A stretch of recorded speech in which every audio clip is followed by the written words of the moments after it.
Hi friends, எல்லோரும் எப்படி இருக்கீங்க? நல்லா இருக்கீங்களா? நான் ரொம்பவே சூப்பராக இருக்கேன். இதுதான் என்னோடய ஃபஸ்ட்டு லாங் வீடியோ. இந்த வீடியோவில் ரொம்பவே டேஸ்டான பருப்பு வடை காமணி நேரத்தில் எப்படி செய்கிறதுன்னு பார்க்கலாமா?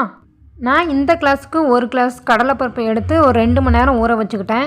சில பேர் பட்டாணி பருப்பும் எடுப்பாங்க, அதுவுமே எடுத்துக்கலாம். நான் கடலைப்பருப்பு தான் எடுத்தேன். 1 மணி நேரம் பருப்பை ஊற வச்சாலே நல்லா ஊறிடும். பட் எனக்கு டைம் இருந்ததுனால நான் 2 மணி நேரம் ஊற வச்சு எடுத்துக்கிட்டேன்.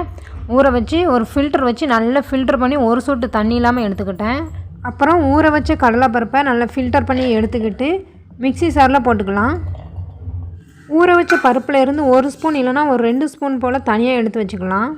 ஏன்னா வடை சாப்பிடும்போது அங்கங்கே முழு பருப்பு வாயில் கடிப்படும் போது நல்லா க்ரன்ச்சியாக டேஸ்ட்டாக இருக்கும். அதனால் பருப்பு கூட சேர்த்து அரைக்க 4 பூண்டை அப்படியே தோல் எடுக்காமலே சேர்த்துக்கிட்டேன். நீங்கள் வேணால் பூண்டை தோலை எடுத்துகிட்டு கூட சேர்த்துக்கலாம். அப்புறம் 2 காஞ்ச மிளகாவை காம்பை பிச்சுட்டு போட்டுக்கிடுங்க. அடுத்து ஒரு அரை ஸ்பூன் பெருசீரகம் போட்டுக்கலாம், லைட்டாக வாசத்துக்காக. நிறைய போட்டாலும் அந்த வாசம் கொமட்டுற மாதிரி இருக்கும், நல்லா இருக்க ஸ்மெல்லு. அதனால் லைட்டாக வாசனைக்காக ஒரு அரை ஸ்பூன் போட்டுக்கிட்டால் போதும். அடுத்து கொஞ்சோண்டு பெருங்காய பொடி தேவைன்னா சேர்த்துக்கோங்க, வேண்டானா விட்டுறலாம். ஏன்னா பருப்பு வாயுங்கிறதுனால கொஞ்சோண்டு பெருங்காய பொடி சேர்த்துக்கிடுதேன். அப்புறம் தேவையான அளவு உப்பு போட்டுக்கலாம். அப்புறம் ஒரு கொத்து கருவேப்பிலையை நல்லா கழுவிட்டு அதையும் அரைக்கிறதுக்கு சேர்த்துக்கிடுதேன். அதுவும் சூப்பராக இருக்கும், நல்ல வாசமாக டேஸ்ட்டாக இருக்கும். அடுத்து மிக்ஸி கப்பை நல்லா மூடி குறப்பாக அரைச்சி எடுத்துக்கலாம். தேவைன்னா தண்ணி தெளிச்சுக்கலாம், தண்ணி ஊற்றக்கூடாது. தண்ணி ஊற்றினோம்னா ரொம்ப கிளுகிளுன்னு போயிடும். தண்ணியை தெளித்து லைட்டாக குறப்பாக அரைச்சி எடுத்துக்கலாம். நான் இந்த அளவுக்கு குறப்பாக அரைச்சி எடுத்துக்கிட்டேன். அதுக்கப்புறம் எனக்கு கொஞ்சம் தண்ணி தேவைப்பட்டு அதனால் ஒரு கை போல் லைட்டாக தெளித்து, நீங்கள் வீடியோவில் பார்த்தாலே தெரியும் எந்த அளவுக்கு நான் தண்ணி சேர்த்துருக்கேன்னு. இந்த அளவுக்கு லைட்டாக தண்ணியை தெளித்து அரைச்சிக்கிட்டால் மட்டும் போதும்.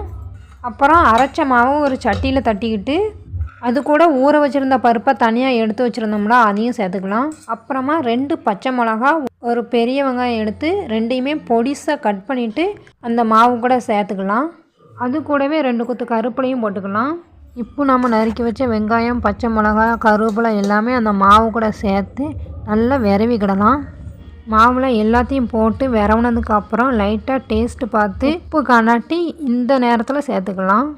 மாவில் எல்லாத்தையும் போட்டு மிக்ஸ் பண்ணதுக்கு அப்புறம் ஒரு உருண்டை மாவு எடுத்து வடை தட்டும்போது மாவு வடை ஷேப்புக்கு வரணும். அதுதான் வடைக்கு சரியான பக்குவம். அப்புறம் அடுப்பை பற்ற வச்சு ஒரு சட்டியை வச்சு எண்ணெய் ஊற்றி எண்ணெய் நல்லா சூடானதுக்கப்புறம் ஒவ்வொரு வடையாக தட்டி போட்டு எடுத்துக்கலாம்.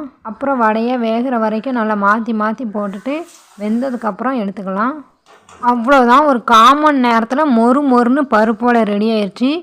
இது கூடவே ஸ்ட்ராங்காக ஒரு இஞ்சி டீ போட்டு குடித்தா வேறு லெவலாக இருக்கும்.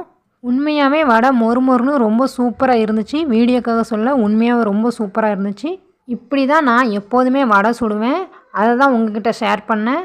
இந்த மாதிரி மெத்தடில் நீங்களும் வடை செஞ்சு பார்த்து எப்படி இருக்குன்னு கமெண்டில் சொல்லுங்கள். இதில் ஏதாவது குறை இருந்தால் சொல்லுங்கள், நான் கண்டிப்பாக திருத்திக்கிடுவேன். இந்த வீடியோ உங்களுக்கு பிடிச்சிருந்தா லைக் பண்ணுங்கள், ஷேர் பண்ணுங்கள், கமெண்ட் பண்ணுங்கள். மறக்காமல் சப்ஸ்கிரைப் பண்ணுங்கள். Thank you friends.